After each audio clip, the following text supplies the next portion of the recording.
வணக்கம். நான் டாக்டர் அமுதா ராமலிங்கம். நம்மளோட சோலுக்கும் நம்மளோட ஃபீல்க்கும் என்ன சம்மந்தம் அப்படிங்கிறது ஒரு சின்ன உதாரணம் சொல்கிறேன். கண்ணதாசன் ஐயா அவர்கள் நம்முடைய உணர்வுகளின் பிரதிபலிப்புனே சொல்லலாம்.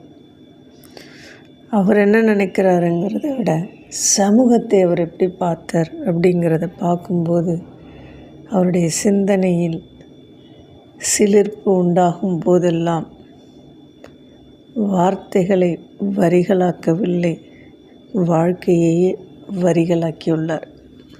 ஏக்கமா கலக்கமா மனதிலே குழப்பமா வாழ்க்கையில் நடுக்கமா,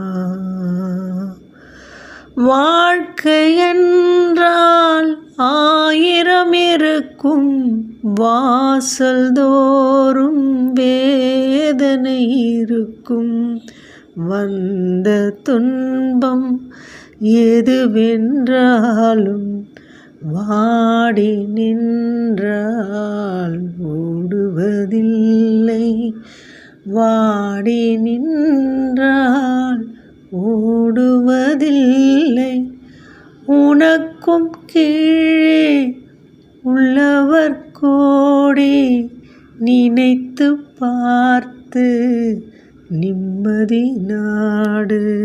நினைப்பதெல்லாம் நடந்து விட்டால் தெய்வம் ஏதுமில்லை, நடந்ததையே நினைத்திருந்தால் அமைதி என்றுமில்லை.